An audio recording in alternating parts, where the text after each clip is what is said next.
Kepala Seksi Intelijen Kejaksaan Negeri Kota Bogor, Sigit Prabowo Nugraha, memberikan tanggapan terhadap desakan penuntasan penyelidikan dana bantuan operasional sekolah tingkat SMP.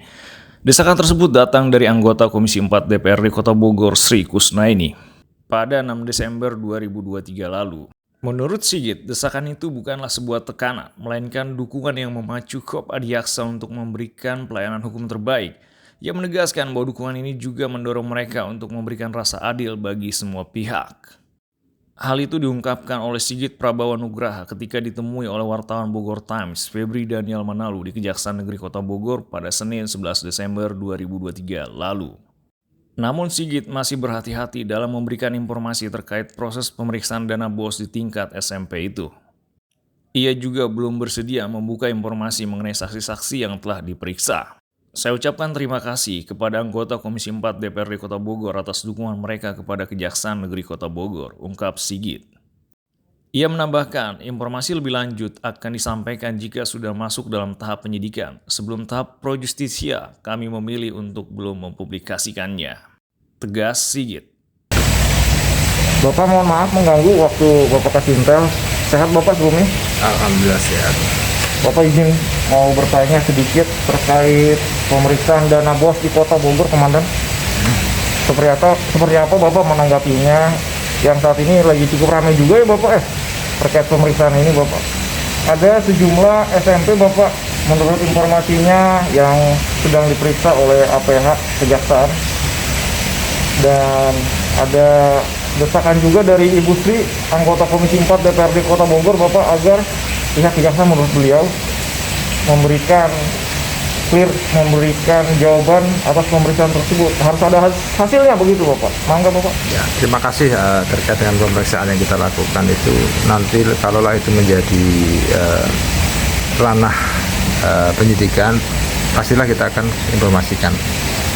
Jadi sebelum itu menjadi penyidikan atau masih tahap sebelum pro justisia itu masih belum bisa kita publish lah. Begitu. Bapak untuk pemeriksaan ini SMP mana aja Bapak? Enggak, kita belum bisa memberikan informasi terkait itu kan, karena itu belum menjadi ranah yang untuk kita publikasikan.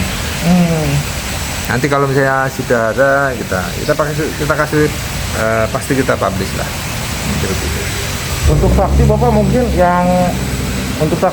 untuk orang-orang yang sudah dipanggil siapa aja Bapak yang sudah dipanggil? Itu tadi nanti kita akan sampaikan ketika sudah menjadi ranah publik kan.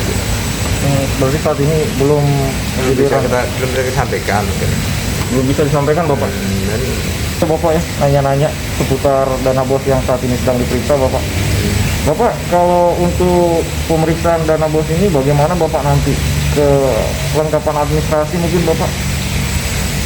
Kalau itu kan kita bicara umum ya, kita tidak bicara pemeriksaan dana BOS atau spesifik yang belum menjadi ranah publik kan.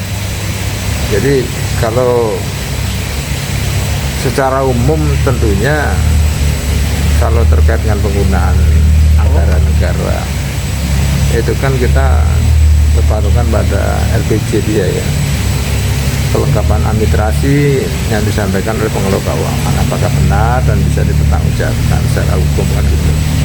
Itu kan bermula dari situ kan. Jadi bukan dari persepsi masyarakat atau justifikasi seseorang menyatakan bahwa ini dia tidak dia bersalah atau gimana. Tentunya kita akan berdasarkan alat bukti yang ada kan. Biasanya Bapak kelengkapan administrasi ini apa aja sih Bapak yang diperiksa? Ya semua lah, RPJ kan dari misalnya ada pembelian, ada misalnya untuk perjalanan dinas atau untuk pengeluaran yang lain, itu kan udah ada SOP-nya kan, udah ada semuanya dari masing-masing kegiatan kan. POK lah, gitu. Petunjuk operasional kegiatan ada itu. Dalam pemeriksaan pada umumnya Bapak dana BOS ada aja nggak sih Bapak saksi-saksi ini yang mungkin melakukan pemalsuan Bapak? Cikerga ya, tadi kan kita nggak bicara spesifik masalah kasus per kasus ya, ini secara umum tadi ya. Secara umum. Secara umum. Dan mohon mungkin jadi potong-potong ya, namanya ini kan pembicaraan ini kan. Tentunya kalau salah satu indikasi atau modus yang dilakukan oleh pelaku tindak pidana korupsi ini adalah memasukkan pertanggungjawabannya, itu salah satunya. Modusnya Bapak salah satunya. Nah, ini salah satunya. Selain mungkin bisa fiktif, bisa memasukkan atau bisa menggelembungkan daripada pembiayaan yang atas kegiatan yang dilakukan. Nah, kalau boleh berbicara lagi Bapak soal dana bos, kira-kira udah sesuai belum Bapak penggunaan dana bosnya? Tadi kan saya jelaskan di awal, saya nggak mau bicara spesifik satu case per case kan, karena Ya, oke Bapak, mungkin secara umum Bapak. kalau kita bicara umum, jadi secara umum itu ya emang kalau terbukti pasti akan kita tindak kan. Nah, jadi kalau tidak terbukti ya belum bisa kan. Walaupun misalnya dia melakukan, seperti saya sampaikan tadi, walaupun dia itu melakukan tidak pidana korupsi misalnya, tapi kalau nggak bisa kita buktikan juga ya nggak bisa juga kan, kita berdasarkan alat bukti kan. Bukti hebat ya Bapak ini. Jadi emang seperti saya sampaikan tadi bahwa pelaku tindak pidana korupsi ini pada umumnya itu orang pinter kan, bukan berarti orang bodoh nggak bisa korupsi ya. Nah, rata-rata pinter dia dan tahu dia melakukannya dan tahu mungkin dia cara untuk menghindar dari pemidanaan kan. Jadi kan kalau begitu kan artinya tidak semua korupsi yang ada di negara ini bisa ditindak, karena alat bukti, barang bukti atau hal-hal yang bisa membuktikan dia itu sudah hilang atau dihilangkan oleh pelakunya kan gitu. Itu Mas. Berarti Bapak masih irit bicara Pak ya kalau kita membahas sedikit seputar dana bos di SMP Kota Bogor yang masih diperiksa Pak, belum bisa dipublis ya Pak? Ya kalau selama itu proses masih berjalan dan itu tentunya belum menjadi hak publik lah. Belum menjadi hak publik begitu Bapak? Ya. Tapi dorongan dari atau desakan mungkin dari anggota dewan akan menjadi pertimbangan mungkin Bapak bagi Kejaksaan Negeri Kota Bogor untuk Itu dorongan dalam artian positif ya. positif Artinya Bapak. positif, bukan karena mungkin ada sentimen atau apa, tapi dorongan positif itu bisa berupa misalnya dia supporting terkait dengan pembuktian. Jadi bukan karena ini enggak, kita bukan like and dislike ya, suka nggak suka, tapi